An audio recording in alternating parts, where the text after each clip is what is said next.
So we've invited along a number of parental alienation victims, I guess you'd call them, to try and help us understand exactly what it is parental alienation causes by way of pain on those that suffer it. And our first guest, Fintan Murphy, has actually written a book on the subject of his own parental alienation called Don't Hug Your Mother. You're very welcome, Fintan. How are you? How you doing, Ken? Not too bad. So tell us a little about how did parental alienation come to enter your life? So in the 90s, basically, my father and mother separated. This was before the time of divorce, and initially we went to live with our mother. And from what we could see, our father didn't want to pay child maintenance to our mother, and the way out of it for him was to get us back. But he didn't want anything to do with my mother at that stage, so he wanted to push her out of our lives. So he basically turned us and her against each other. Well, really us against her. She never obviously turned against us. And Um, so how does somebody do that? How did your dad turn so you? Presumably you loved your yeah, mum, same as yeah, most no, kids would. absolutely, yeah, no, I mean, we all loved our mum, and we I particularly did. I didn't have a great relationship with my father, and I was devastated when I had to go back and live with him, to be honest, because I mean, you can tell certain things even as a kid. I was about 8 at the time, but you could tell, I could tell that he didn't love me the same way as my mom loved me, you know. So um, how he started off, it began kind of quite gradual. He lived with um, who then became our sort of stepmother, for want of a better word. And between the two of them, she'd buy us different clothes, and we were made wear them and not allowed to wear any clothes that our mom had bought us. And she'd brush her hair a different way. And so when we were going to visit our mom, we'd have to, go in the clothes that weren't bought by our mom, and our hair brushed a different way and stuff. And then it escalated to the title of the book, which is obviously "Don't Hug Your Mother," where we were ordered when we go to visit her that we're not allowed to hug her. And these orders were very strict in that he kind of tried to play. There was two other brothers, Gareth and Shane, and he tried to play the three of us against each other. So initially I did hug my mother, and then one of the others told on me. So I was in a whole heap of trouble, and then the others knew, that that's the consequences of hugging your mother. So we all learned not to do it. So our mother would go to hug us when we meet her, and we duck out of the hug.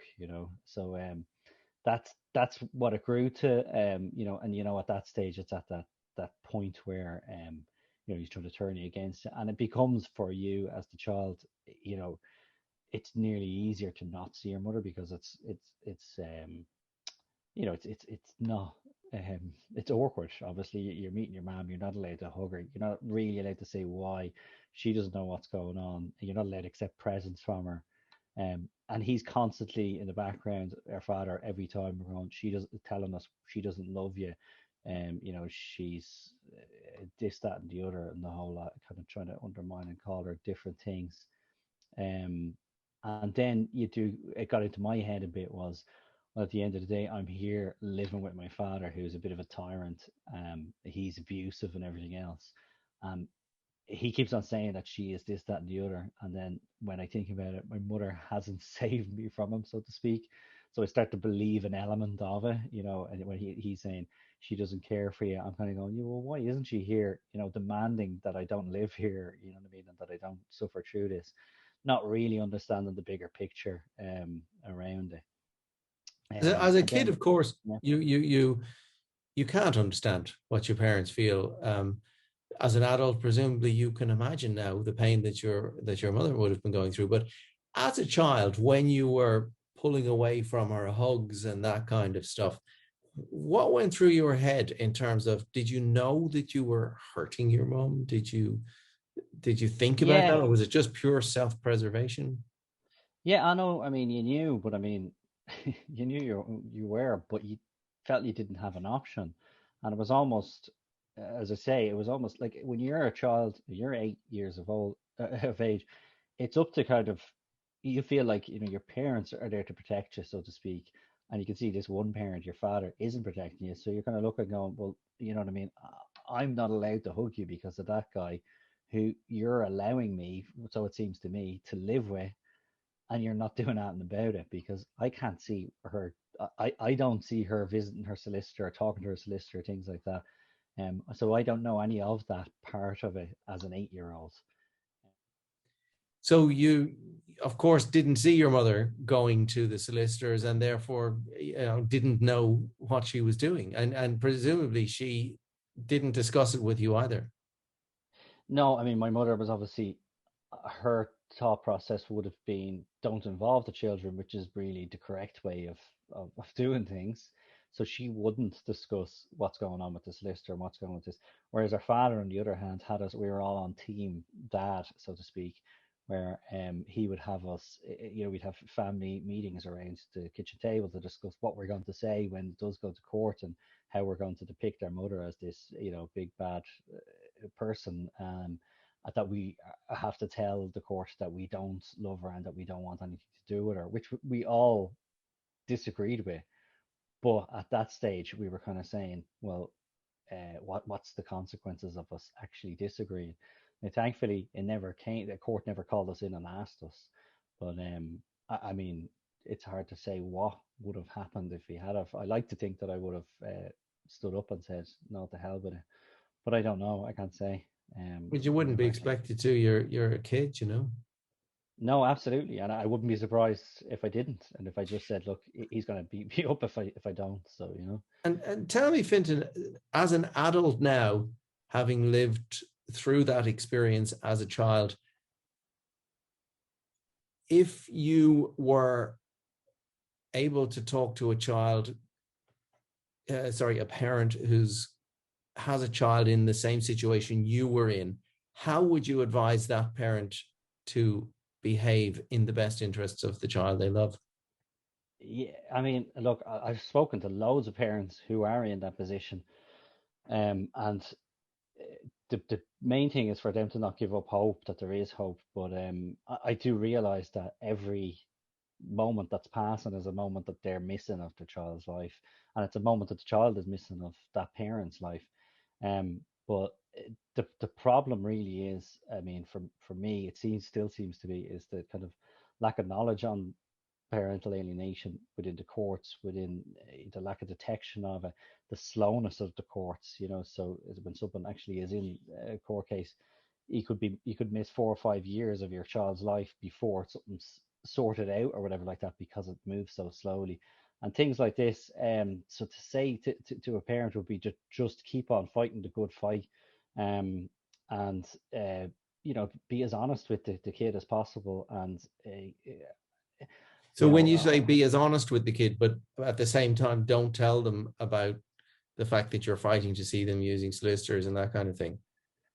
I would probably say, listen, I'm doing what I can as well to have to keep your best interests at heart. I would advise saying that. I would say, it would be worth the child knowing that. You don't have to say, the other half is this, that, and the other, but you can say, listen, I'm fighting, and this is kind of in our adults world or whatever. This is how things are settled because we're having an argument that we can't agree on. So other people have to agree on it, and I'm fighting on your behalf, to protect you or whatever like that. It's likely that the child, particularly in parental alienation cases, it's likely that the child will be hearing stuff from the other side that are not in the best interest of the child and are in the best interest of keeping the child manipulated and believing that the other half is bad and everything else. So it is a very difficult battle to fight and to try and keep your child's interests, you know, um, to try and do the best for your child. But I would say I think sometimes children are a bit more knowledgeable than we give them credit for. I know certainly if my mom had been saying to me, listen, I'm doing whatever I can to get you out of there, it would have given me hope because at that stage, once I kind of reached about a year of living with my father, my mother started to kind of fade away that bit more and more. And my father's talking about his great big solicitors that he's paid lots of money for and everything else. I gave up hope then of ever seeing my mom or ever living with my mom again. I was more saying, well, this is it. Like, it doesn't matter how I feel or what I think or whatever like that. This guy's got to win. This is the winning team for sure. My mom's going to lose no matter what happens. I know that, like, and I knew that from the age of 9. So I was like, for self-preservation, there's no point in me turning around and going, no, I love my mom and I hate you because I've got another at least 9 years of living with this guy and he's going to beat the crap out of me for those 9 years if I do that. So, on people, my eldest brother Shane, um, as I said, there was myself, Gareth, and Shane. Myself and Gareth were of similar ages, and we kind of leaned against each other a little bit more. Shane was a little bit older actually, and he's been living in and out of psychiatric care, since the age of 18.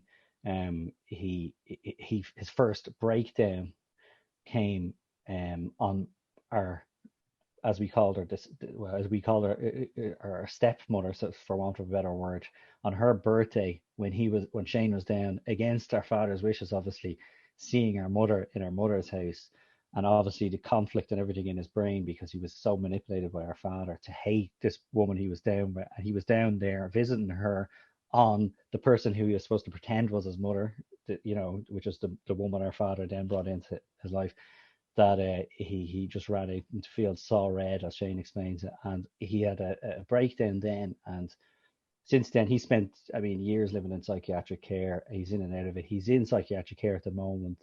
He should be in a month's time in kind of more independent care, but you never know what's around the corner from kind of because of the damage it's caused to him psychologically. Like he does not live a normal life at all. He can't because his mind is completely shot. Like um, for like myself and Gareth count ourselves very lucky. We did go through a lot of um, a lot of pain and I'd say kind of depression and things like this where you're trying to work out because there's so much manipulation as a child. You try to actually unravel it, and it's like unraveling a web of lies and deceit and everything else. And you're thinking of pinpointing moments of like, oh my God, that's why on our birthday they were actually nice to us because then he used to take out a tripod and take a picture because he wanted to save those pictures because he had a suitcase of pictures that were never taken out and go, let's look at these are lovely, but they were there. So when the court case happened, he had these pictures. And then when we grew up, when we started questioning, going, hang on a second, you were a bit of a, this, that, and the other, he could say, which he did to Gar when Gareth did question him, go up and have a look at the pictures up there, which we knew at the time were kind of staged, but didn't understand at the time why they were staged, the sort of way. And things like that, you start to remember all these little bits and pieces of things that happen, and you kind of feel, oh my God, I was a fool, I fell for that bit, or I fell for this bit.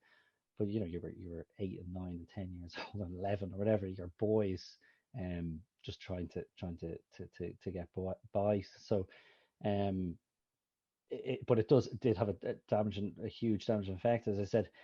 Um, we went out and we wrote the book, and it was more so, it wasn't even kind of published at the time. It was more so for ourselves. We didn't even know what parental alienation was. We actually just wanted to figure out what the hell had happened in our childhood. And it was when we wrote the book, and we were doing sort of bit of research or something for some part of it or something. We were talking to someone about it, and someone said something about parental alienation, and I googled it, and I came across all this world of parental alienation and Facebook groups and Twitter handles and groups set up worldwide trying to combat it and trying to fight, and parents everywhere around worldwide who don't see their kids because of parental alienation. And it was a real eye opener for myself and Carl. We were like, oh my God, like this isn't just something that happens to us. This is something that happens, and it's somehow allowed to happen. And uh, you kind of look around and you kind of say, even society at large or whatever like that, you don't hear it talked about. Like, you guys do a good job banging the drum about it and whatever like that, but like it's very hard. And I know from being even involved with you guys, sometimes it's very hard sometimes to even get your voice out there,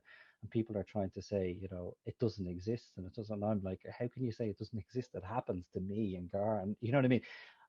I I sometimes I remember hearing people sort of say, when a parent says it, if you're an alienated parent and you turn around and you say, I'm alienated, and the reaction is almost like, or you're not alienated, but you're something wrong with you, and your kids are rightfully being kept apart from you. So I do find sometimes this impact, and I'm like, well, hang on a second, you can't say that to me because I'm the child who was alienated or whatever like that. And I'm telling you that what's happened to them is serious. And I've met people in work, and I've met people in, who have gone through it. It's so widespread. It's horrendous. And to And think, yourself and your brother are the ones that, by your description, basically got away lightly in this scenario. absolutely, yeah, Your other brother obviously institutionalized for a large part of his life because of it. yeah, But as a survivor, if you like, who got off lightly, you've presumably found that it's had effects on your life as well. yeah. It has. I mean, look, I try to